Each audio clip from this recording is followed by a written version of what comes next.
Welcome to Books I Make My Husband Read, a self-described hilarious and heartfelt podcast where I, Kristy, the devoted book lover, curate an unexpected reading list for my husband, John. And that's me. Each episode will dive into lively discussions, humorous debates, and surprising insights on the books Kristy just has to make me read. We're here to explore everything from timeless classics to quirky hidden gems, challenging our perspectives and inviting you to join in on the fun. So settle in, grab your favorite beverage, and get ready for another literary adventure.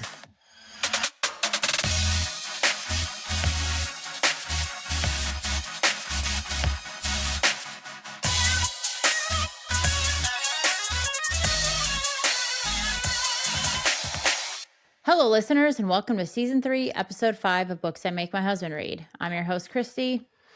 And I'm the husband John, the one that Kristy makes read all of these books.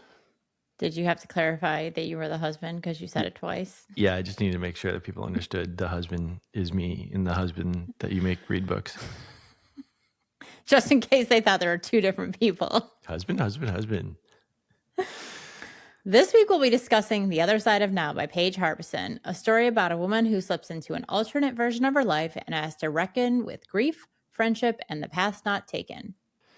Yeah, so I don't know if you have like some mystic powers of your own where you're like picking books that are just like really hitting home for me lately, but this one hit pretty hard in a couple of spots, so I'll be excited to share those with you later. Yeah, I'm excited to hear about that because you were in full-on tears when you finished the book and you said something similar, and I am not quite sure You've been restless what those ever things since? are. Yes, I have not been able to sleep a wink. So why did I pick this book for John?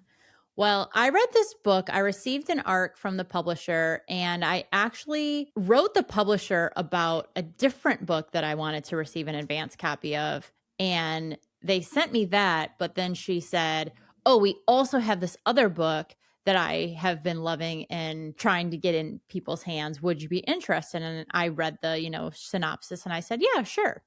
So I was unfamiliar with Paige at that time and ended up freaking loving it. And we'll talk a lot about this. I think the multiverse is really hard to do. And we're big fans of like that kind of fantasy, sci-fi, whatever you want to call it. And I just thought you would really enjoy this book for that aspect, but also because I think when you do that, it has to be realistic. And I feel like Paige does this in a way. And anyway, really ended up loving it. I really thought you would love it too. So that's why I made you read it. Well, so far so good. You definitely nailed it. I did very much enjoy it, so I'll be excited to share all of my inner deep thoughts and thinkings. But until we get to that point, and special note, we're actually going to have the author on this episode, which I'm really excited about. So that'll be fun to talk to Paige and ask her all these crazy questions on how she even like got to this idea and stuff. So anyway, before we get to all that, we wanted to let you all know which books Kristy's going to force me to read next. They are Against Your Will. The Love Hypothesis by Allie Hazelwood and My Friends by Frederick Backman. Frederick Backman. I think it's Bachman. I'm not 100% sure. I'm not either. We can maybe find out before the next episode. You can find the books on the website though if you're unsure how to spell. I'm sure people know who we're talking about. He wrote several other books that are very popular: Beartown, A Man Called Uva. But before we read that one, we're going to read The Love Hypothesis, which I actually read a couple years ago. And we ran a little contest when we were at Romance Con, and this book was the winner. We had offered the winner of the contest to actually join us on the show. They were not interested in doing that, but we will give them a shout out during the episode. And I'm excited to revisit that book. I think it's right up there with the other romance books that you've read, and I think you'll really enjoy it. Yeah, right on. I was pretty nervous about that whole like contest on what book we're going to just let random people make me read, but I have mediocre confidence that it'll be great. No, I'm just kidding. I'm sure it'll be awesome.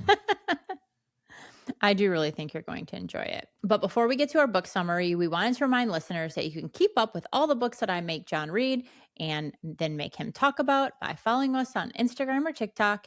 And our social links will be posted in the show notes. And finally, if you are enjoying the show, please rate and review us on Apple Podcasts, Spotify, wherever you might be listening. It helps other people and other book lovers like yourself discover our show. All right. Are you ready for that spoiler-free book summary? Hit it. With a leading role on a hit TV show and a relationship with Hollywood's latest heartthrob, Meg Bryan appears to have everything she ever wanted. But underneath the layers of makeup and hairspray, her happiness is as fake as her stage name, Lana Lord. Following a small breakdown at her 30th birthday party, she books an impromptu trip to where she knows the grass is greener, Ireland. Specifically, the quaint little village where she and her best friend Amy always dreamed of moving, a dream that fell apart when an accident claimed Amy's life a decade ago. And when Meg arrives, the people in town are so nice, treating her not as a stranger, but as a friend, almost as if they know her. Except for the naturally extremely hot bartender giving her the cold shoulder. Meg writes this all off as jet lag until she looks into the mirror. Literally, not figuratively. Her hair is no longer bleached with an inch of its life. Her skin has a few natural fine lines, and her nose is, well, the nose she was born with before she had a bunch of work done on it. Her phone reveals hundreds of pictures of her life in this little town, with an adorable dog she doesn't know, with a bartender who might be her ex-boyfriend, and at a retail job unrelated to acting. Eventually, she comes to accept that she somehow made a quantum slide into an alternate version of her life. But the most shocking realization of all, in this life, her best friend Amy is alive and well, but wants nothing to do with Meg. And despite her bewilderment, Meg is clear-eyed about one thing. This is a once-in-a-lifetime chance to reconnect with her friend and repair what was broke. She finagles an opportunity to act in the play Amy is writing and directing, and as the project unfolds, Meg realizes that events as she remembers them may not be the only truth, and that an impossible choice looms before her. What will it be? Oh, we shall find out. In fact, that's a spoiler alert. We are about to step beyond the moment where everything changes, where time remembers what we all too often try to forget. All right, let's talk about what we thought of this book. I freaking love this book. I had no expectations going in. I haven't read any of Paige Harbison's other novels. And I also think that the multiverse, or what some people call sliding doors, which is a term that came from a movie about this premise where you can step in, like you step into an alternate reality. Anyway, I freaking loved it. And the reason is because I think if you are going to go down the sci-fi rabbit hole, you either have to make it totally unbelievable, like you're in a universe that does not exist. There are things about that universe, magic, whatever it is, that we don't have here. Or you have to make it seem like this could really happen. And we talked about this actually even on the show. Like I felt Marvel did that and nailed it with the 22 movies that ended in Infinity War and Endgame. I thought that was brilliant. Totally believable in my mind that these things could happen, that they could time travel, like all of that. I think Paige does this so well in this book. And I've been in other books where you have like a time loop and someone gets stuck in this time loop. And then it's like, well, are they going to stay in this loop? Are they going back? And if they go back, that's one thing. But when people stay in one of the time loops, it really bothers me because I'm like, do you spend the rest of your life thinking that I just at any time can go back to like my original, timeline? Like that's terrifying to me. So I think the way, and we'll talk about this, the way Paige wraps things up at the end of the novel, just the depth that comes from the friendship with Amy, from the newfound friends that she has in this alternate life, from the way she's able to reconcile like her grief in this alternate timeline that ends up going back to her own life. It's just really beautiful and heartfelt, and I think everyone should read this book. That's why I made you read it. Yes to all of those things. So many things about the character. Okay, for one, I love the writing. I love the characters. I thought the dialogue again was great. It Hilarious. was hilarious. And for me personally, like for whatever reason, sometimes books are just, they hit you at the right time, or you're in a moment in your life where books just resonate differently. And this one just hit differently in a lot of the things that Meg is going through. I feel like I'm going through also, like the sense of just like constantly chasing something, constantly chasing like what might be greater, what might I be missing out on, what might be next on the other side. Even to the point where it's like we've had conversations where we've talked about friends or family members. I remember years ago thinking, like, when my parents decided to build that their house in Kiel and where we grew up, we're like, why would you do that? Like, they loved grafting and loved all this stuff. And like, this book just made me realize, like, they're so happy. They're so happy with that house and that choice and their life that they have. And like, who am I to just like say that that's not right for them? I don't know. There's all kinds of things about this book just really resonated with me. And I thought the journey was wonderful. I loved the play on how the time switch happened over the flight, and how like she went one way and then supposedly like the other version of her went the other way to LAX. And like, that was just such a believable way to sort of cross paths and change realities. And I kept waiting for the other shoe to drop, and finally it did in the end, when all of a sudden everything vanished. But really through that whole story, I was like, how is this going to happen? How is this going to tie up? And even the epilogue, but which we'll get to. I'm getting too far ahead of myself. I loved everything about this book. You're just going to cover the whole book now. Yes, we'll just do the whole episode in our summaries. Forget the question. But anyways, let's get into the questions, and then we can cover some of the other details about stuff. All right. Did the what if premise feel grounded or more fantastical to you? And did that work? Yes. I thought it totally worked. I kind of like what you're alluding to in your summary about, you either kind of have to go on one side of the spectrum or the other. You either have to make it super surreal or very believable. And I felt like everything about her journey through that was very believable. It was, yeah. I felt like the characters were reacting in a very real way. Like, you're bonkers. You've got, go see a doctor. Well, I mean, that's only partially true. Kira very much is like, I don't believe you, but I believe you believe you. Yeah, right. Which I thought was really great. And then Amy full on believes her. Because Amy had that one shared moment with her at the fair with the palm reader.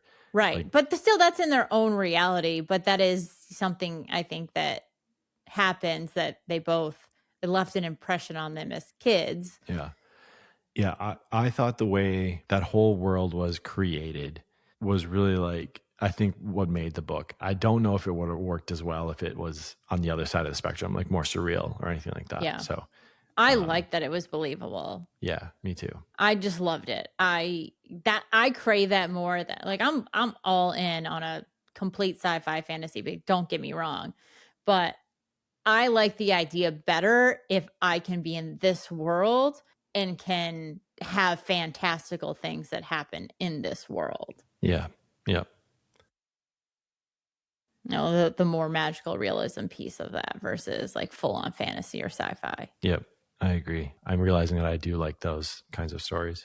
I think for me, it's also like the details of things that happen that she has. Like, she doesn't have her phone. You know what I mean? She doesn't have her phone. She doesn't have like the money that she put in her pocket when she was leaving for the air. Like, those like little detailed things that I felt like, of course they would have to be different, but that Paige adds into the text that is like, oh yeah, like, that would be different. You wouldn't have that or whatever else.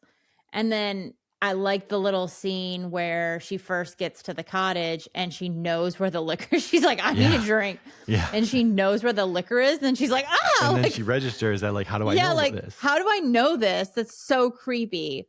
So I didn't plan to talk about this, but there's a part in the book where Paige describes like deja vu, or Meg describes deja vu. Yeah. And I feel like that's what deja vu is. It's like this crossing of alternate realities where you have this like, okay, I have like had this conversation before, or I have lived this moment before. And this is so surreal to me that like this is happening. And I've already like had this. Yeah. Even though I know for a fact that I have not live Right. that. It this has not feels happened very before, familiar. but like, yes. Yeah. Yep. Yeah. It's Do you think that's what deja vu is? Yeah. Yes, I totally do. Like somewhere. For those of you listening who are like, do these people really believe in the multiverse? The answer is yes. And we actually, in our own crazy minds, have proof. A couple like proof, but one of them is there is a metro stop here that is Fort Totten, Totten. And for the first 6 months that John and I lived here, we thought it was Trotten with an R in it, Trottn. To the point, was.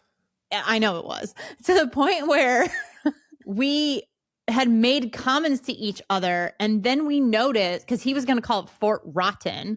Yep. And then it was Fort Totten. We're like, what the fuck? Where'd the R go? Where'd the R Both go? of us. I'm not kidding. I'm so crazy. I fucking investigated to see at one point if there was an R. I don't know. I'm literally. And then we insane. asked our friends too, and they kind of had a reaction the similar as like here. I'm like, no, it's always been that way. I'm like, no, it hasn't. Right. It hasn't. Yeah. Yes. So this also like overlaps with the Mandela effect. And if you don't know what that is, Google it because it's for real. Okay. Next question. In the alternate timeline, Amy, Meg's best friend, is alive. How? That sounded so weird. So Amy's alive, Meg's best friend. I don't know why I wrote it that way. How does that single change reshape Meg's choices, values, and relationships? I think it's the root of all of her entire journey. For one, it is. You got to talk about it though. Yeah. I know. That's the point of the question. I guess in a few different ways that come to mind. She said a couple times in the book where she's like, after Amy's accident, after she died, she just kept telling herself, why didn't I spend every moment with her? Why didn't I like hug her more? Why didn't I like hang out with her more often or have her over every Friday or something like that? And I feel like this new reality was her like second chance at doing that too. Did she really say that in the book? She said that a couple different times. Yeah. Okay. I didn't just make it up. I didn't think you did, but I just don't remember that. Obviously, there's like reconciliation. They were having a fight at the time of the accident. There's a ton of guilt that she has. And I don't know. I don't know if I'm answering this question accurately. So remember that for the entirety of the novel, Meg does not talk about Amy's death. She said she has never told anyone this story of how Amy actually died, which is in a car accident. And Meg has a lot of guilt because she thinks that she distracted Amy. She turned up the radio. She did all these things to actually cause the accident. So she has been carrying around a tremendous amount of guilt. So she ultimately ends up having a conversation with Amy about what really happened and Amy in this alternate life. And Amy is the one who was a terrible driver, we found out, to the fact where Amy's mother actually suggested that you let Meg drive. Yeah. Amy's the one who turned up the radio. Amy's the one who was like speeding. And so it turns out that like all this guilt that Meg was carrying around regarding the accident isn't really what happened at all. And although tragic, Amy is really the one that's, I'll say in air quotes again, it's an accident, but it's at fault for the accident, where Meg has thought this her entire life since it happened, the last 12 years or whatever it is, that she is to blame. Right. Sure. I remember all that, but how does that reshape her choices and values and relationships, like your question was? Because she's been carrying this around. She hasn't let people get close to her. She has completely cut off that part of her life, which then no one really knows. Like her boyfriend doesn't, and again, that was like a weird relationship to begin with.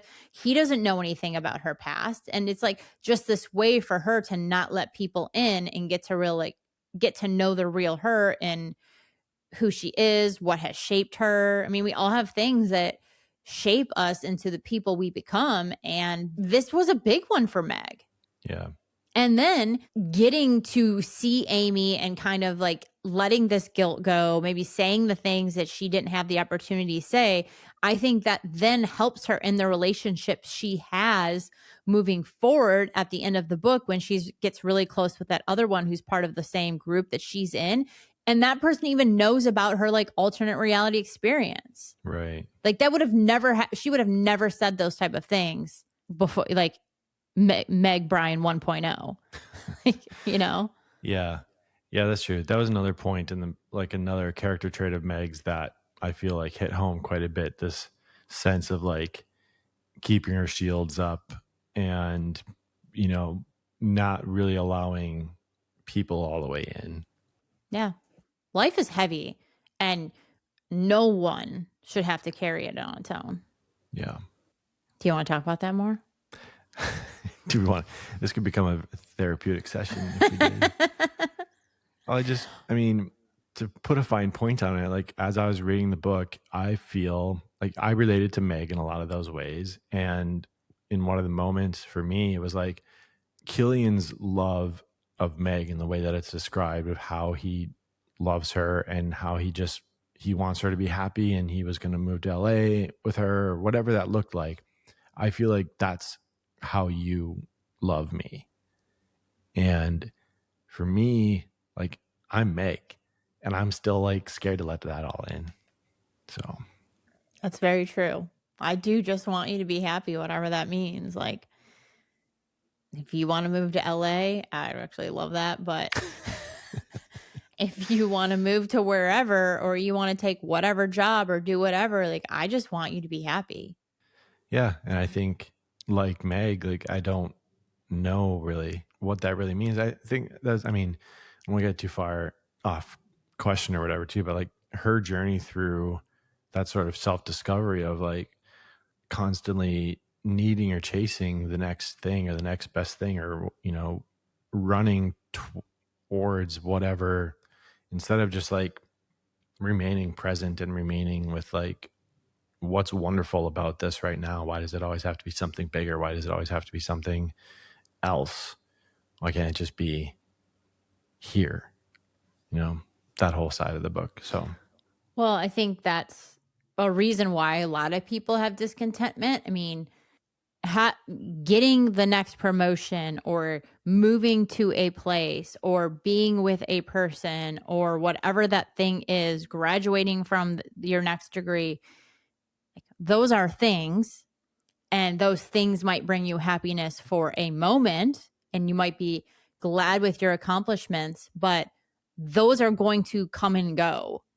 You have to find a way to be happy where you are in the life that you're living now and the people you're surrounded by and the thing that you're doing.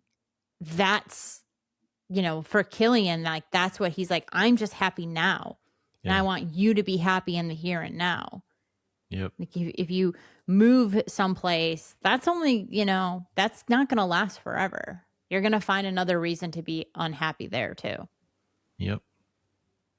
All right. What does this story suggest about fame and identity? Is Lana Lord a mask Meg needs or a persona she must shed?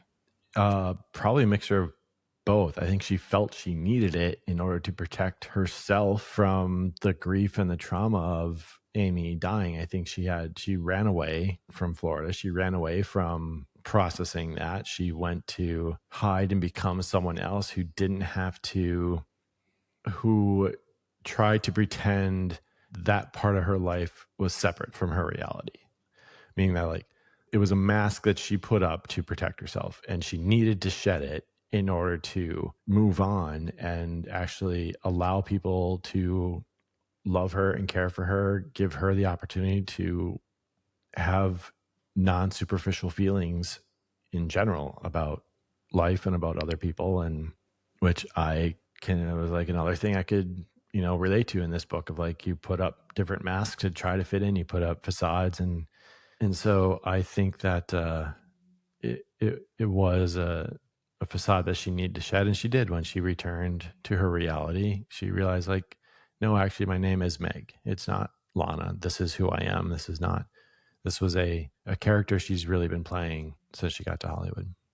I think that Lana Lord and this persona she created for herself was to kind of hide from her past and the grief that she was playing. And like you said, like she really just like slipped into this character.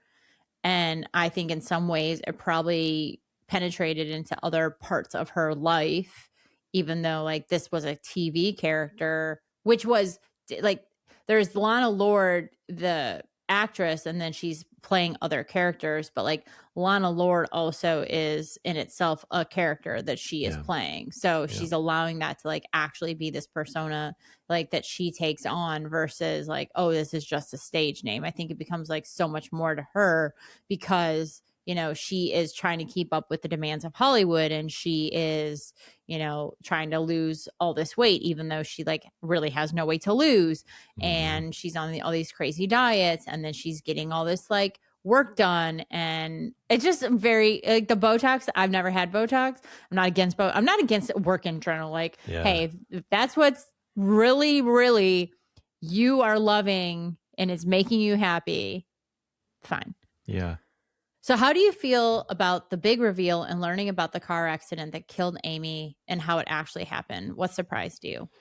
I loved how this whole thing unfolded, baked into a play and an act. I think it allowed Meg to speak the feelings as if they were from another character, even though they were coming from, you know, a place of truth. And like, I just loved how that was written and baked into that form of play. I almost thought she would, not just how like the accident happened, I guess, but that like Amy actually got into the same school and she never told Meg that. And I actually thought like that might make Meg spiral a little bit more out of that anger. Like, why didn't she tell me? Why, like we could have had this life if you had, you know, just told me, that kind of thing. So as far as like, did anything surprise me? And they afterwards, and they were gonna go out and celebrate with everyone, and like they were holding hands, and Meg was just like, I just need a minute by myself to just finish processing everything. And she like squeezed her hand for the last time. Like, that's it.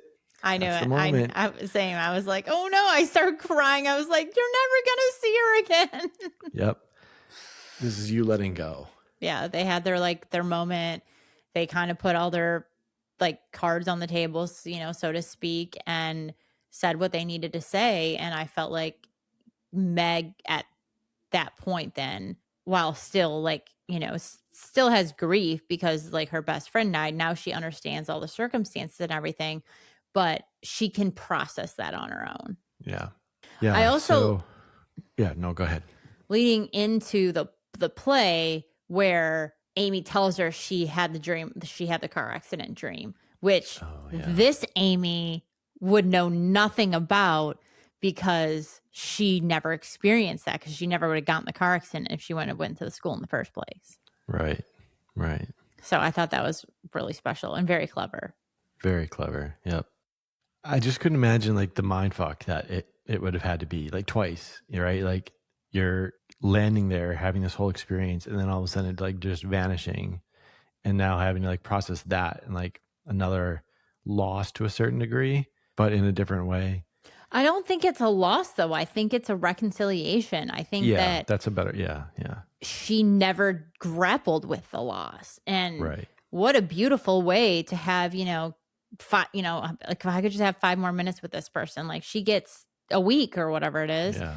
And she's able to say all the things, she needed to say. She's able to let go of the grief that she had. And yeah, incredibly sad.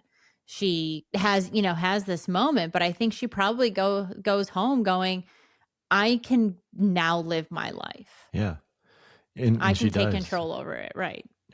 She gets back to the house with Grant, I think his name was. And she's like, I think we're going to break up. Yeah. And he's like, I think we should break up. Yeah. He's like, oh, babe. That's a bummer. And yeah. And then that's when she's like, actually, my name's not Lana, it's Meg. And like, she's reclaiming her like self-identity and like taking the dog and the keys. Also, dogs are the fucking best. Like through this whole book, you've got 100%. Maureen and Dido, and they're just like, do, wherever you go, I'm with you. It's awesome. So what if I woke up or came home one day and told you I wasn't the Kristy you knew and I was in an alternate reality? Would you I would believe have your me? head checked. Would you believe me? Oh man.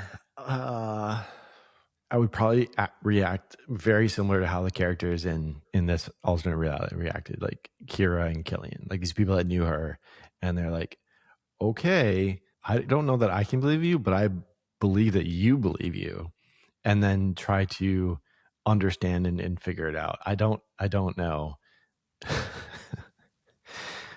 It would be interesting. Like I would want to, I don't know, experiment.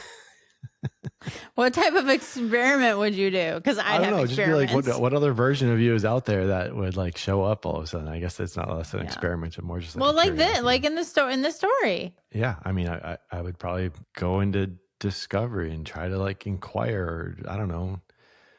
It would be weird. Like, It's not that it wouldn't be weird or it would be weird. Of course, it would be weird. The question is, would you believe me? Do you think this is possible? yes, I believe I would. I don't know, like out of the gate, obviously. Sure. But I think I would remain open to the possibility of it being a reality. Yeah. I assume you would also. You would probably I go would into like problem solving mode. And I'd be like Amy. I would absolutely be like Amy, like, yeah, I believe you. Like weird, but I believe you. Also, you're like a terrible actor, so there's no way you could like fool me. And I don't think in any universe you're an actor. No, I don't either. No way. So if you were like trying to like punk me for a little bit, it would be like 5 minutes and I'd be like, okay. 5 minutes. I would call that a win for myself if I was able to convince you for 5 minutes. That would be a win. But I think there would be signs. I mean, how can you not know this? Or how do you suddenly have this new skill? Like Amy, like her bartending. Yeah, Meg is like a terrible like server bartender, and then she has to help Killian out one night, and she like crushes it. Like that is not. If you've ever been a server or bartender, like that is not something you just like nail the first time you do it.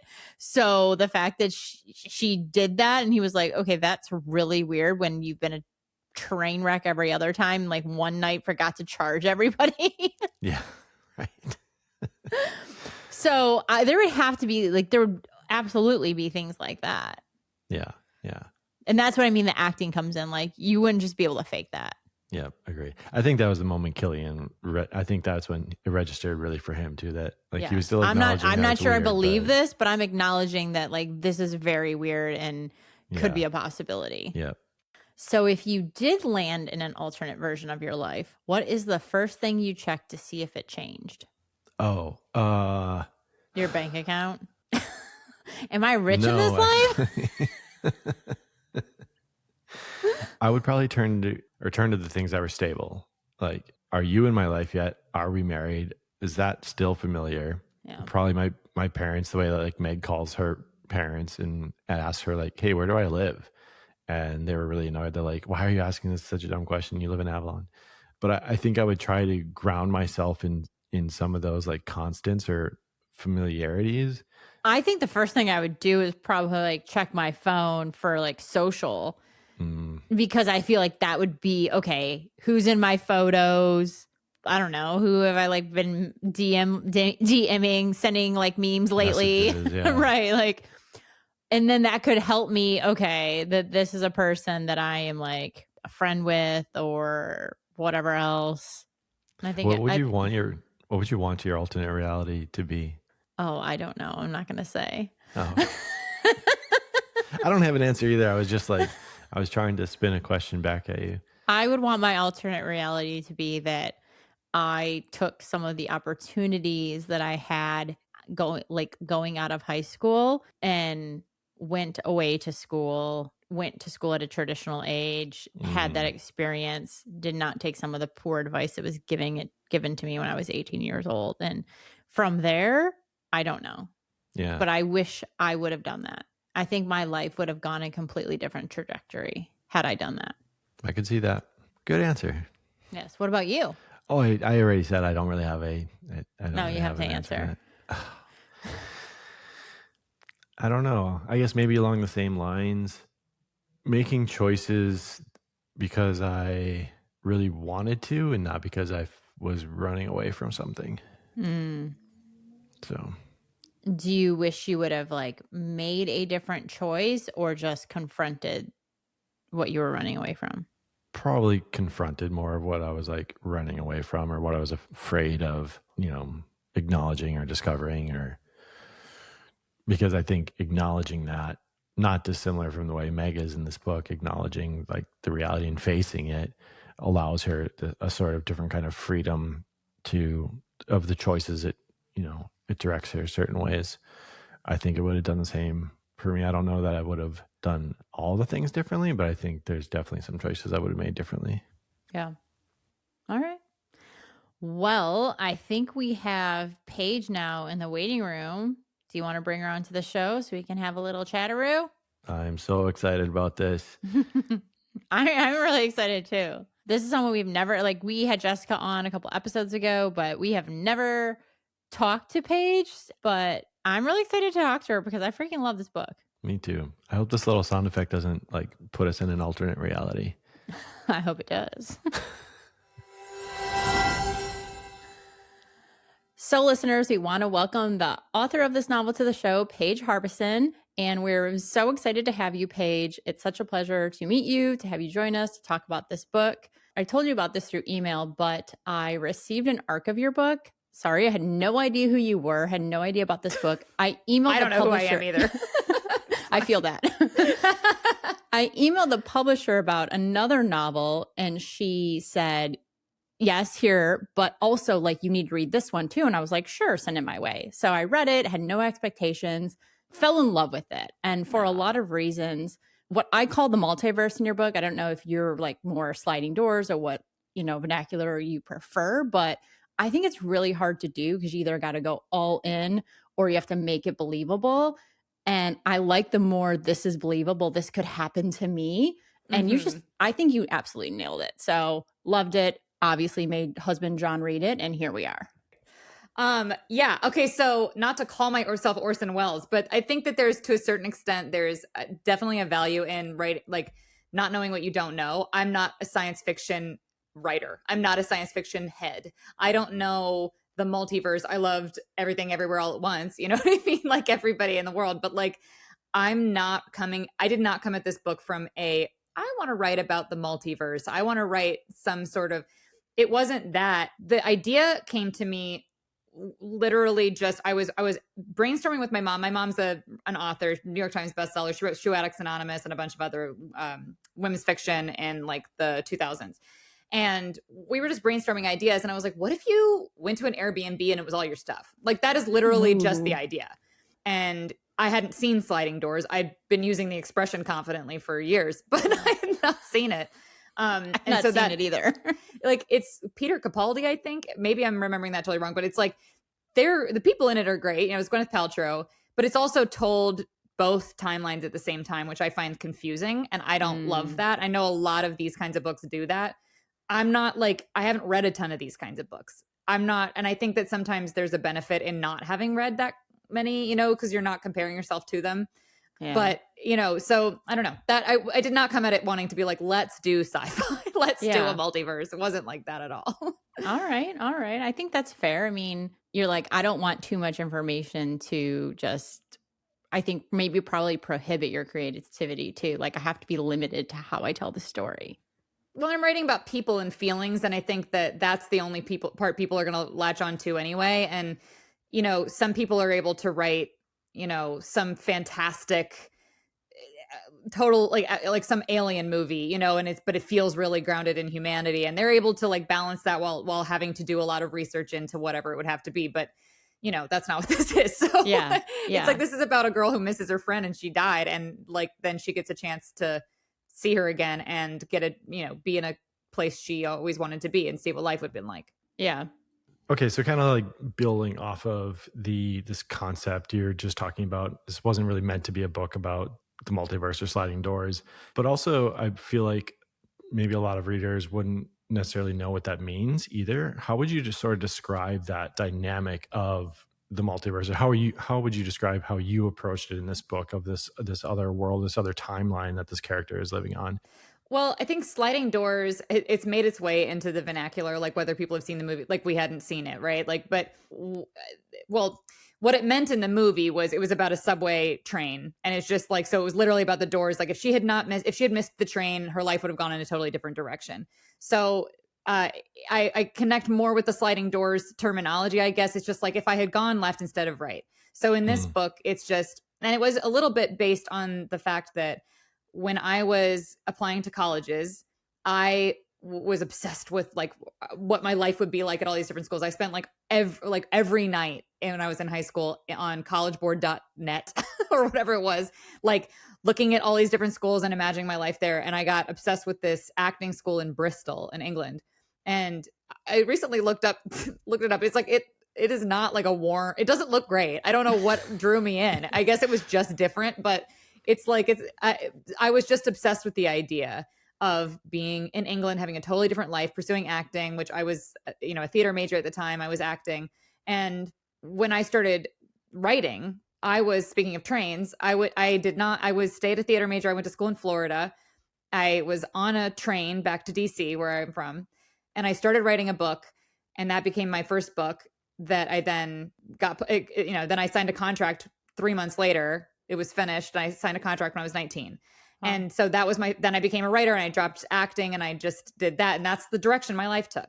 So what would it have been if I'd gone to a completely different place? I wouldn't have had that same impetus to write. So, so to answer your question the long way, as I'm always going to do, it's basically just like, if I had done this thing instead of this thing, what's that moment where your life really would have been way different? Because there's always the butterfly effect, the sliding doors, the if you saw everything everywhere all at once, like she had like millions of different lives where she could have been an actress. She could have been a this, that.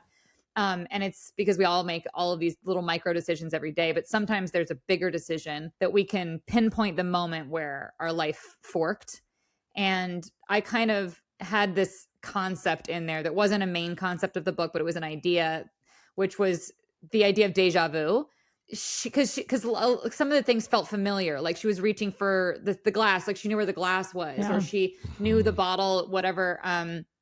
And we have those feelings sometimes, and what is deja vu, and we don't know. And sometimes things just remind us of something, or driving past a landscape and you're like, is it another life? Am I having a memory of an ancestor's life, or is it reincarnation, or is it parallel? Like, so there's I kind of floated the idea also of just like, maybe there are lots of parallel lives, and when we have deja vu, it's a crossover of some kind. Yeah. We actually talked about that earlier on our discussion, and John and I both believe in this like idea of parallel universes, and that like the whole Mandela effect, and these things cross over. We talked about a specific instance. So we live in Columbia Heights. Oh. So you're going to know this reference. So the Fort Totten on the Red Line? Okay. Yeah. So for the first 6 months we lived here, we thought it was Fort Trotton, to the point where both thought that, and both had this point where we said to each other wait, almost at the same time, I thought this whole time that was Fort Trotton with an R. And he's so did I. I wanted to call it Fort Rotten. Right. You had a joke riffing on something you're so certain of. That we both, we don't think this read. I'm not kidding. Telling you. I went down a rabbit hole. Has this ever been known as Trotton? I had something like that the other day. I hope I remember by the end of the podcast, because I had something like that the other day where I was like, no, I'm telling you. Yeah. It was, and I was like, it's that. Yeah. There are so many moments like that. Yes. It's weird. So I totally the whole scene where she reaches for, the whiskey or bourbon or whatever it was. I'm like, that's deja vu. That's your mind just being in another place. Yeah. So, yeah. Before you jump to your question, I kind of wanted to piggyback off of what you were starting to talk about. I would imagine, I'm not an author, so I'm going to totally project here, that most authors write what they know or what's familiar to them, or maybe certain specific experiences that actually have happened to them. So is there any parts of Meg, or any parts like you were just talking about how you would try to picture yourself at different schools, similar to how it sounded like Meg and Amy did? Were there any other parts of the book where you pulled from your own life experience to pour into Meg or one of the other characters? Yeah. I mean, I think that every character is always some sort of weird, shattered, kaleidoscopic version of the author. Like there's always some version, and then they're always also really different, you know? And so it's so funny. And I guess it depends on who you are too. Like I'm a really open person. Like I meet somebody and I'm just like, here's my life story. And when I went to Ireland, like I have a lot of Irish blood. I was like, these are my people, because like I would sit there and like the taxi driver and I would just like get along so well. He's like, so my sister died of an opioid addiction. And then, so that was what that was. Anyway, so that's the pub you're going to want to go to. And I'm like, that is fine with me. I'm like completely fine. Like dump it all on me. I am not, you can do that and tell a joke the next second. And I'm not like tripping. And then some people get that and they're just like, I'm stuck on the opioid problem. And I'm like, I'm not, let's move on. Yeah. So when I write, I'm like really open and I put myself into my characters and, you know, I'm not guarded. So I don't know, like I'm bits of all of them. I'm definitely Kira. Like I think to a lot of people, and I love when people are just like, I love Kira, I want to Kira. And I'm like, then we should be friends. Yeah. Like that, I will be. I love Kira. Kira.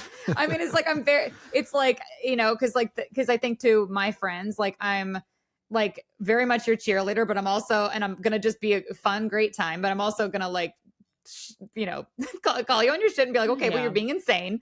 And like, that's why like she's a fun character for that. And like, so those things trickle in there. But I actually just did a TikTok on this. Like you have to write, like there is the specificity, the universality and specificity. And the more closely you write from your own specific story, the more it will actually hit people in their souls. So if you say the most weirdly specific thing about yourself, it will actually hit people and be like, oh my God, I had no idea somebody else ever. That's why stand-up comics are so successful. That's such a thing. Yeah. This is such a weird thing, but there's this trend on TikTok right now about group 7. It's just completely made up. It's completely made up. It's a girl who just she just said, if you're getting this TikTok, you're in group 7. And she just said it because her song is under it. And she just said it. And then all these people are like, I'm in group 7. And they're just like, I identify as group 7 now. And like everybody's saying that. I made a video and said like 7 facts about myself that were literally about me, like ultra personal, and said, these are things that are true about you if you're group 7. And then they were just facts about like, you're an eldest daughter and your dad is dead. And it's like, all these things are just true about me. And then people are like, how did she know? And then I just did a video about the universality and specificity. It's like, if you talk about yourself, people will connect with that. And like some people won't, and that's okay. But but the people who you do hit are going to feel way more affected than if you'd said something broad, like, has time been stressful lately? Like a fortune teller, you know? Yeah. I mean, there's a fortune teller in this who's legit, I guess, but you know, I mean, time has been stressful lately. Yes, that's the thing. So everybody would agree, Right. Yeah, that's a great point. I mean, I told Kristy in our discussion too, like there were many points throughout this book, in Meg's character in particular, that were like, oh my God, that's me. Oh my God, that's me too. Oh God. So all kinds of points like that. It was a great read. Wow. I'm so glad. And I'm sorry. I'm sorry. So you did speak a lot about putting yourself into these characters, like a little bit to all of them. So I'm just curious, was there a scene that was like really difficult to write? And then maybe because you're bringing in your own, you know, like feelings or personality to it? Or was there one that was just really fun for you to write? I don't really have trouble writing any scenes. That sounds so... I nailed it. I'm perfect. You love this book. I knew you would. I don't, it's like that I don't, there's always this, I'm not guarded, but there is a distance. So I don't really ever struggle. Like I'm not emotional. I'm not very emotional about things. I cry when I write things that are like the epilogue made me cry when I was writing it. Like that stuff makes me like, oh, it's so nice. But like, I don't have difficulty with that. And I didn't really have anything in this. My next book, it went through some incredibly different versions. Like I will share a screenshot eventually when that book is coming out of the number of different drafts of that freaking book, because that book underwent a lot.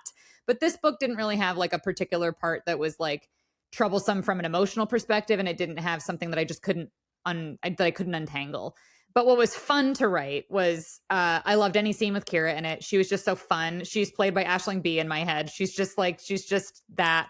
And I mean, my favorite thing to write was the epilogue, which almost wasn't in the book, which I wanted in the book, and Oh no. I mean, it would have been. There's got to be a story there. I would have not been happy if that epilogue would not have been there. Same. Yeah. Well, That's a story for another time. yeah, that's an off mic story. Yeah. So I love writing atmosphere. I love writing dialogue. So I loved writing that. And yeah, it was all pretty fun to write. This one was genuinely pretty fun to write, and it came pretty easily, which I would not say that about all of them. And it came after a long time of like trying really hard to figure out what the next book was going to be. Cause I had my 3 YA books come out a million years ago, did a lot of ghostwriting in between, did a lot of like, I spent my entire 20s being like, I have to write the next great American novel. And what am I going to write? And I wrote like 2 horror novels that are in my drawer right now. Like I wrote a lot of different stuff.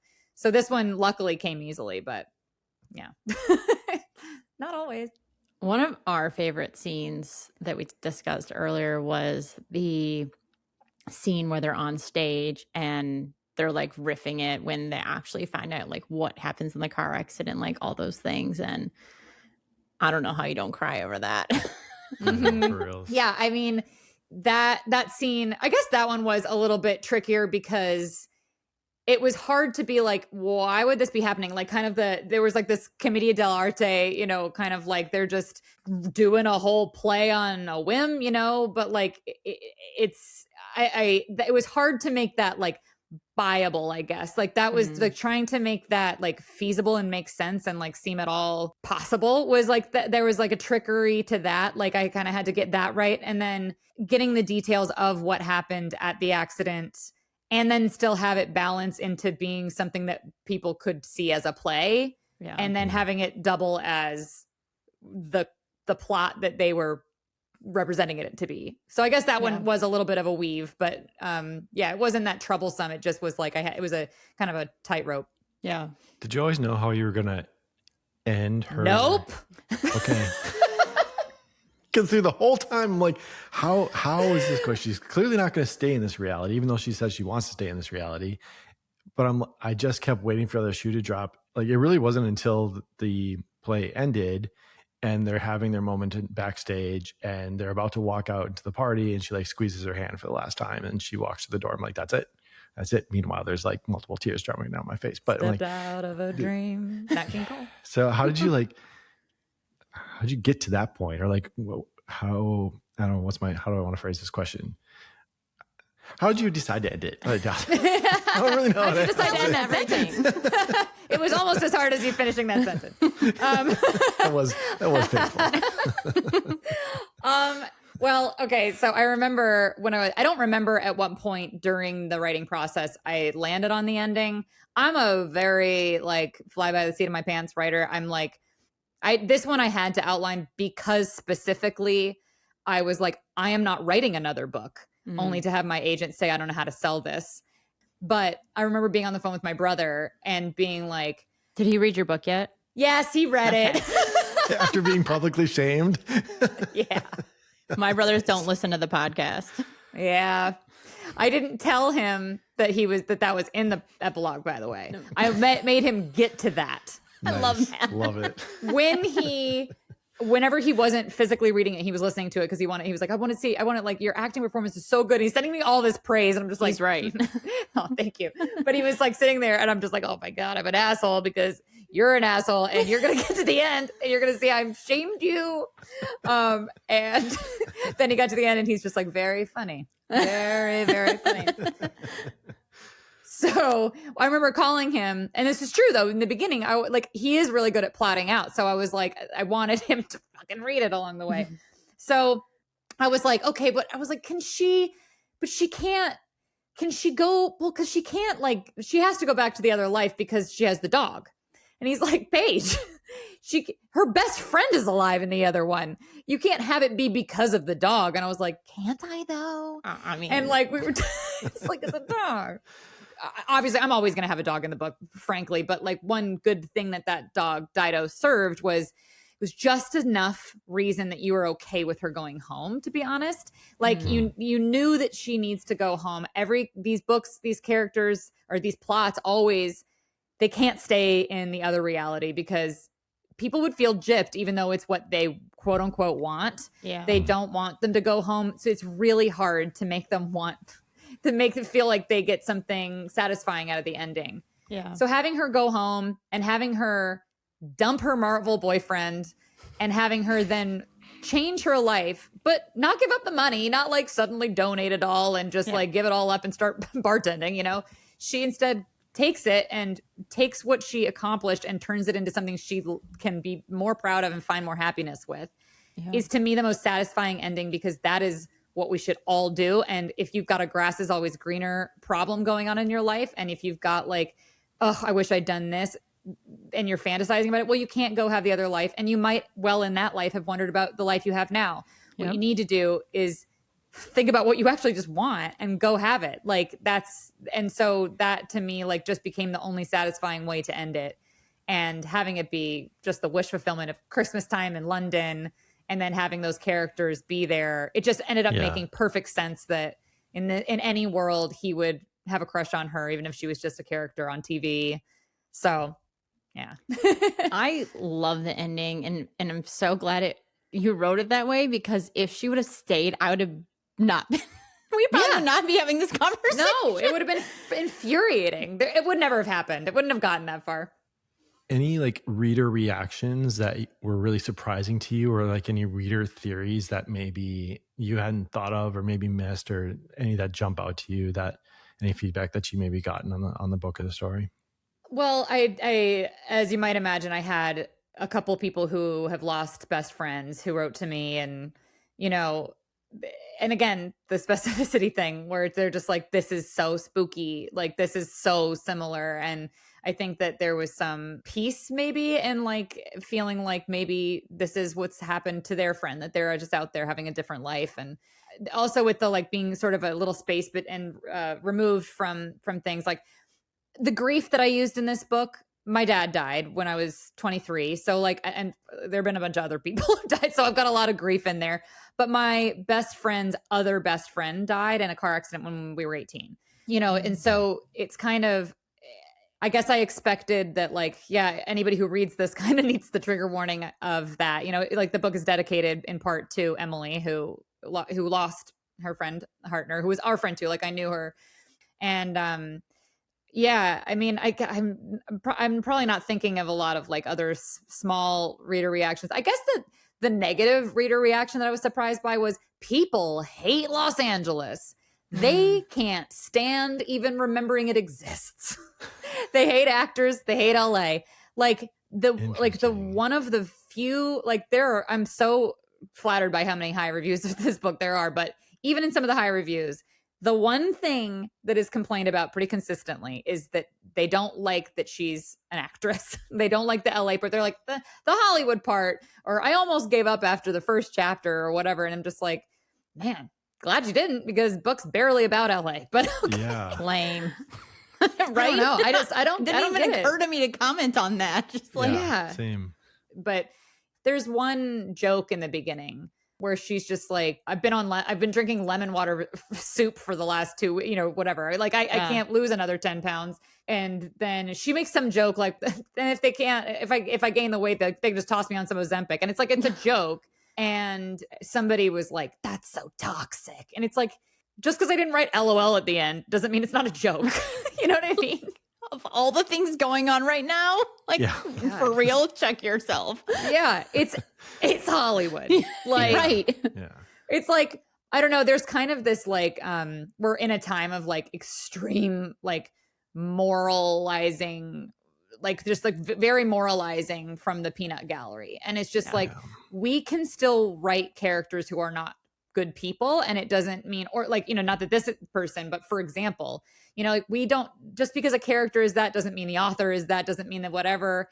And it's just like we have to be able to write about different kinds of people. Not everybody needs to be perfect, and it's not interesting. It's not interesting. It's not real. I mean, it's just so funny to hear you say that, because I didn't dislike her at all through any part of it. I feel like she gets this redemption in a way, but not because I felt like she was a horrible character. I feel like she was a product of the environment that she is in and chose to be there. Don't get me wrong, but you have to act perform even like amongst your friends in a certain way, no matter where you are. There's expectations of you if you want to do that. So I'm just like, that's the life she's chosen. She has to be this way in some regard. And you get caught up. You get caught up in whatever your environment is. And it's just like, and she's clearly resentful of it. Like, and her bitterness in the beginning is like, she's very irritated.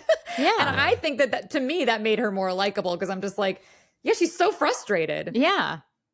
It's like she got everything she wanted, and then she's like, this sucks, actually. Yeah. I don't know. She's so like me that maybe I can't see why she sucks, because I don't think I suck either. But we're like, oh, crap. We talked about that character was really more of like a facade, like a way to escape the grief that she wasn't dealing with from Amy's death. So the whole LA piece and actress piece, like, yeah, I never would have considered that as a negative thing. Like, that just felt like the thing she had to do that in order to bury herself away from her feelings and being able to talk about them and, actually process them. Yeah. I mean, and that's the thing. It's just that also I feel like people who just surface, it's funny because it's actually a very shallow thing to do, to just be like, she's an actress, she's vain and shitty. And it's like, that's actually shallow. That's shallow. Right. Yeah. Exactly. Right. Yeah. Because actually, like, from a storytelling perspective, she's in denial and she's an actress. She's somebody who will do anything and pretend to be anybody but a girl who lost her best friend. Right. Yeah. She's chosen to play characters, like, so she can not, deal with, like, or reconcile with what happened. Exactly. All right. I want to do this lightning round, though. So just let's go through these quick questions. You're like, we'll see how quick it will be. I mean, I love that you're thorough. I mean, you ever see the graphic that it's like, here's how people tell a story and it's linear, and then like, here's how I tell a story? That's like, John will say that is 100% me. I'm like, you need to know this backstory. If you don't, you're not going to get the whole thing. Yeah. But the joke in my family is that I will be like, so I went to the store. Okay. Let me start from the beginning. First, I was born. So it's like, it's always, I need so much context. Yes. Lightning round, you were saying? Yes. All right. One line that's the book's thesis. There was one line that was like, wait, hold on. Let me think of it. Oh, okay. Give me one sec. It was in the prologue, so I can find it. Yes. Okay. It was the last line of the prologue, which is, or maybe that's just how I remember it. That was worth waiting for. Yeah, it totally was. Good answer. Yes. All right. A song for Meg. So originally the book was called The Great Pretender. Well, it was called a couple things, but it was called Here, There, and Everywhere. It was also called The Great Pretender. And the lyrics of that song really resonate. If you read those lyrics, that and the Where or When are both of them. It's a toss up between either, but I like them both. I think you've already said both of these, or maybe just Meg, but your dream casting for Meg and Amy. I'll do you one better. I'll tell you everybody. Megan Fahey. Megan Fahey, I think, would be a great main character. I think that she'd be a great Meg. I also love Florence Pugh. Would be really cool. Also, it's the classic Jennifer Lawrence, Emma Stone. Everybody wants the likable whatever. But Megan Fahey's just really cool to me. I think she's like a really fun main character right now. Molly Gordon, who was in Theater Camp and who was on The Bear. She would be a great Amy because she's got funny, but she's also a little bit untouchable, and she plays both really well. And I think you have to be both. And then Kira is Aisling B in my head, and Killian is Paul Mescal, or Jack O'Connell, who was Cook on Skins and is the hottest person alive today. Just look up Cook thirst edit on TikTok. I had explained to John what a thirst trap was the other. She did. And so I love it because it's the fastest way. If you're ever just like, I want to explain why this person's hot, you can't just send a picture. You send a thirst edit, you're like, oh, okay, I get it now. So that's just a little tip from me to you. All right. A book rec for readers who loved The Other Side of Now. Okay. It's hard because I don't like a lot of sliding doors books. And that's like, I think that they can be a little confusing. So I don't think that necessarily is like a direct line. I would say One Italian Summer by Rebecca Searle is kind of like the closest, like going on a beautiful vacation and winding up with a loved one that you don't expect, kind of that. And then another one that was just a lot of fun. It's not really like linear. It's not like just because of plot. It's just something I really liked that was a magical realism thing, was Love of My Afterlife. I just loved that book. I just devoured it on like my front porch in fall, and it was so fun. I read that last year. I just loved it. Do you have anything you wanted to jump in first, John? Nope. Okay. Man, a few words over here. Yes. I love this podcast, by the way. I love this premise because in real life, what I make my boyfriend do is just wait while I like just laboriously explain a book completely out of order while we like grocery shop. Like that's like, instead of making him read the book, I'm just like, well, okay, but wait, she's like, okay, no, but you need to know that, and then like, that's how I'm telling him. And he's just like, that sounds great. And I just, oddly familiar. Yeah. I was like, what's funny is I do that too with books I don't make him read. Yeah. Yes. Honored to have made the cut. Yes. Yes. Well, Paige, thank you so much for joining us. We had such a wonderful time. I love the book. I cannot wait to read what you have next. And it was just a pleasure to meet you. Oh, I had the most fun. This was just a blast. And you guys can come on my podcast anytime if you want to. Yeah. And yes, We'd love to. Thank you so much. Yes. Oh, I'm honored to have been included. And I'm so glad you liked it. And I hope you like Destination Funeral. All right. Yeah. I hope she makes me read it too, because I really enjoyed this one. I love. I'll make you read it. Yes. Oh, you'll make her read it. Okay. Yeah. I'm making you read it, John. Authors that make read books. So. Yes. All I can see is like, this is an episode of like books that make my husband read. Books Paige Harbison makes my husband read. We could do the crossover podcast because my podcast is called Nameless Best Friends. So we'll do books my nameless best friends made me read. Love it. Oh, there you go. Perfect. Not a tongue twister at all. Okay, that was as fun as I thought it was going to be. She is awesome. Wonderful. Really enjoyed meeting her. I'm so appreciative that she came onto our little podcast and chatted with us. It was super fun, amazing. So. Yes. It's always an honor to have the author on because it really is. You just get so I just really enjoy that. Like, I know there are people out there who end a book and then they're like, that's it. But I actually read the author's notes because I love hearing the inspiration. I love hearing about what it took for them to write the book. And I love when I hear things like, I had this book in my head for years and just felt like I couldn't do it justice, or like this and that. And then it all just came. I love hearing that kind of thing. So being it's able like behind to, the scenes. being able to peel back the layers and speak with an author is just such an honor. Yep. I actually listened to the acknowledgments in this one too. It was quite delightful. Yeah. I laughed at her little note about her brother not reading the book, not reading any of her books. And now she publicly shamed him. Yeah. My brothers don't listen to the podcast either. So I feel that. Well, with that, we wanted to remind everyone that the next two books in our lineup are The Love Hypothesis by Allie Hazelwood and My Friends by Frederick Bachman. And as always, don't forget that a free way to support our show is by leaving us a review or rating us on Apple Podcasts. If you don't want to rate us, but you have a question or feedback on the show, you can email us at booksimakemyhusbandread@gmail.com. We'd love to hear from you. And don't forget, be sure to tell another book lover about the show, your book club, or any other friends, family you might have that you think enjoy. Strangers on the street you see reading books. Yep. We did that in Starbucks a couple of weeks back, actually. We were just kind of chilling. I was editing an episode, actually, and there was a couple just sitting there reading, and I was like, I'm going to go give them a business card, which is very out of character for me. Or you can be a total weirdo like me and strike up a conversation with a couple lovely ladies at a Kansas City Detroit Lions game a couple weeks ago and then say, oh, do you read? I have a podcast. Do you read? I'm not kidding. I did that. I know. Because I'm a weirdo. Well, I guess that's it. Oh, that's your line. Sorry. Yep. That's another one in the books. Who knows? Maybe this will be the one your husband reads. He really should. He really should. It's amazing. It is amazing. Goodbye. Bye-bye.